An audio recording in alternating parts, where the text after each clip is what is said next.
Hey guys, आप सुन रहे थे मेरे साथ हाँ ये मोहब्बत है। हाँ ये मोहब्बत है भाग 69। छवि दीक्षित केस अब एक नया मोड़ ले चुका था। शुरुआत से जिस विकी सिंघानिया को गुनहगार समझते आ रहे थे, दरअसल उस विकी ने छवि का रेप किया ही नहीं था। छवि दीक्षित केस एक बार फिर उलझ चुका था। कुमार ने जब सुना कि विकी बेकसूर है तो वह उठा और कोर्ट रूम से बाहर चला गया। जज साहब ने विकी की रिपोर्ट देखी और अपनी फाइल में कुछ लिखने लगे। चोपड़ा जी ने जज साहब की तरफ देखा और कहा, माय लॉर्ड, इस रिपोर्ट में किसी तरह का फेरबदल हुआ है। क्या ये रिपोर्ट सही है या नहीं, इसके लिए मैं इंस्पेक्टर कदम को कटघरे में बुलाना चाहूंगा। इजाजत है, जज साहब ने कहा। कटघरे से निकलकर विकी सिंघानिया जी के बगल में आकर बैठ गया। इंस्पेक्टर कदम वहीं मौजूद थी। चोपड़ा जी के कहने पर वे कटघरे में चले आए। उन्होंने अपनी टोपी उतारी और जज साहब को नमस्ते किया। चोपड़ा जी इंस्पेक्टर कदम की तरफ आए और कहा, इंस्पेक्टर कदम, विकी सिंघानिया के डीएनए के समय क्या आप उनके साथ थे? जी हाँ, इनका टेस्ट मेरी कड़ी निगरानी में हुआ है, इंस्पेक्टर कदम ने कहा।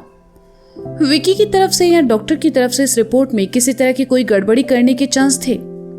चोपड़ा जी ने फिर सवाल किया।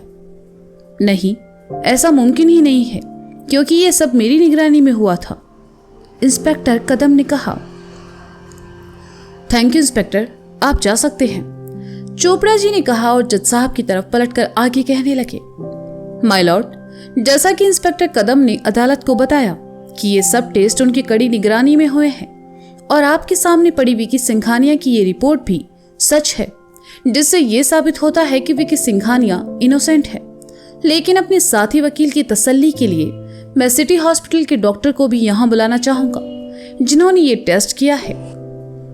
इजाजत है, जज साहब ने कहा। सूर्या मित्तल खामोश था, क्योंकि विकी की रिपोर्ट ने केस की दिशा ही बदल दी।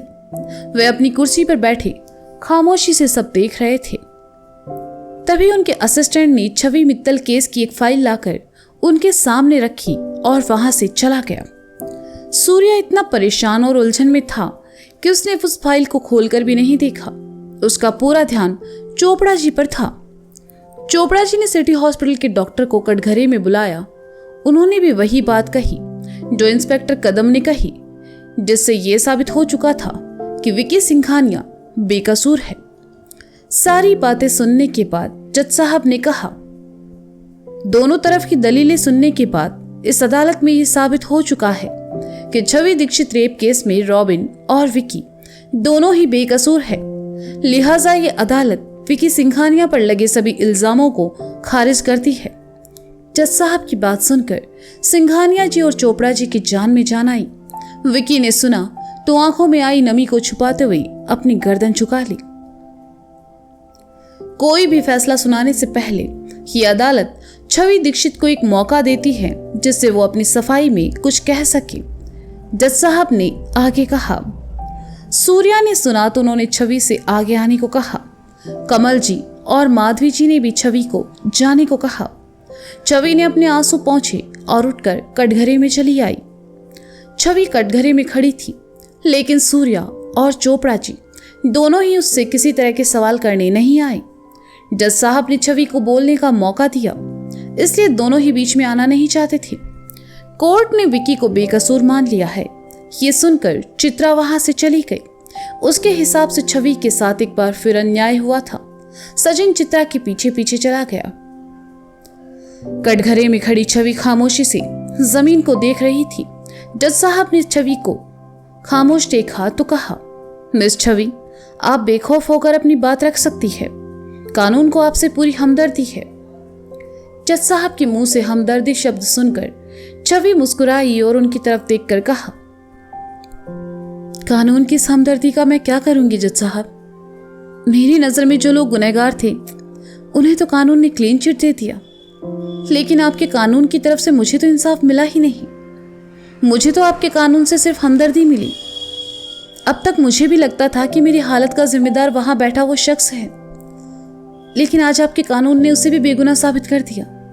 लेकिन मेरा क्या जज साहब, मेरा क्या? 6 महीने पहले भी इस अदालत में मुझे इंसाफ नहीं मिला था और आज भी इंसाफ कहाँ मिला है? मिली है तो सिर्फ हमदर्दी। क्या कानून की यह हमदर्दी मेरी आत्मा पर लगे उन जख्मों को भर देगी? क्या कानून की यह हमदर्दी मेरे पेट में पल रहे इस बच्चे को पिता का नाम दे पाएगी? क्या कानून की हमदर्दी मुझे इज्जत, मेरा विश्वास लौटा पाएगी? पिछले 6 महीने से मैं बस इस आस में जी रही हूं कि मुझे इंसाफ मिलेगा, लेकिन आखिर में मिली सिर्फ हमदर्दी। एक औरत कानून से इससे ज्यादा की उम्मीद भी भला क्या कर सकती है? छवि की बात सुनकर अदालत में मरघट से शांति फैल गई। न जज साहब ने कुछ कहा, ना ही दोनों वकीलों ने। विकी अब भी सर झुकाए बैठा था। उसमें इतनी हिम्मत नहीं थी कि वह छवि के चेहरे पर दर्द देख पाए। छवि की आंखों में आंसू भर आए, लेकिन उसने उन आंसुओं को आंखों से बाहर आने नहीं दिया और आगे कहने लगी, एक लड़की जब बचपन का आंगन पार कर जवानी की दहलीज पर कदम रखती है तो उस पर कई पाबंदियां लगा दी जाती है, लेकिन मेरी माँ ने मेरे साथ ऐसा कभी नहीं किया। उन्होंने मुझे बेटी नहीं बल्कि अपना बेटा मानकर पाला पोसा। माँ ने कभी मुझे राजकुमारी की कहानी नहीं सुनाई, बल्कि हमेशा समाज की मजबूत और बहादुर औरतों से जुड़े किस्से सुनाए, और वक्त के साथ वही गुण मुझ में भरते गए। गलत ना सहने और गलत का विरोध करने का नतीजा आज ये है कि मैं अदालत के इस कटघरे में खड़ी कानून से बार बार इंसाफ की भीख मांग रही हूं। अदालत तुम्हारे साथ इंसाफ करेगी छवि।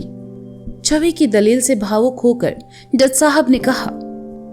जज साहब की बात सुनकर छवि का दर्द गुस्से में बदल गया और वह थोड़ा कठोर होकर कहने लगी, क्या इंसाफ करेगा आपका कानून मेरे साथ? मेरे साथ हुए अन्याय को आपका कानून जानता है, उसके बाद भी आपके कानून ने क्या किया? एक लड़की जब बड़ी होती है तो वो एक सपना देखती है कि वो भी एक दिन दुल्हन बनेगी, उसके हाथों में भी मेहंदी लगेगी, उसके घर भी शहनाइयां बजेगी, उसके सपनों का राजकुमार उसके घर की दहलीज पर आएगा और उसे ब्याह कर ले जाएगा। लेकिन यहां तो ऐसा हुआ ही नहीं जज साहब। मेरे हाथों में मेहंदी लगी ही नहीं, ना मेरे घर में शहनाइयां बजी, ना कोई राजकुमार मुझे ब्याहने आया। एक दरिंदा आया, मुझे नौचा और बिना शादी के मुझे मां बनाकर चला गया। मेरी कोख में पल रही इस नन्ही सी जान को तो ये भी नहीं पता कि इसका पिता कौन है। जैसे आपके कानून को नहीं पता कि मेरे साथ जबरदस्ती करने वाला वह दरिंदा कौन है। क्या सच में इतना कमजोर है आपका कानून, या फिर बेबस है कि असली गुनहगार को पहचान नहीं पा रहा? मेरा रेप हुआ, इस दर्द को मैंने झेला है। समाज और लोगों के ताने मैंने सहे हैं। अपने जिस्म से ज्यादा अपनी आत्मा पर जख्म खाए हैं, इसलिए मैं कानून से इंसाफ मांगूंगी। आप ही बताइए जज साहब, ये सब होने के बाद कौन अपनाएगा मुझे?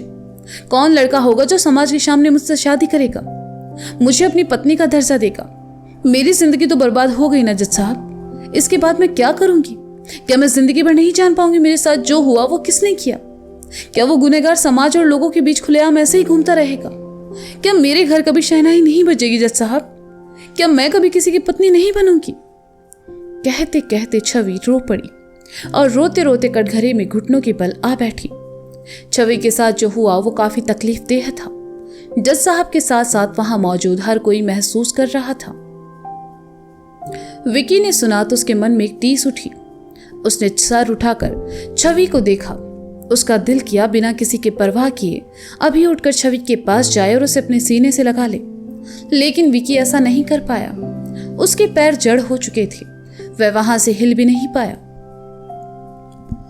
सूर्या छवि के पास आया और उसे वहां से उठाकर वापस अपनी जगह जाने का इशारा किया। छवि माधवी के पास चली आई और उनके सीने से लगकर रोने लगी।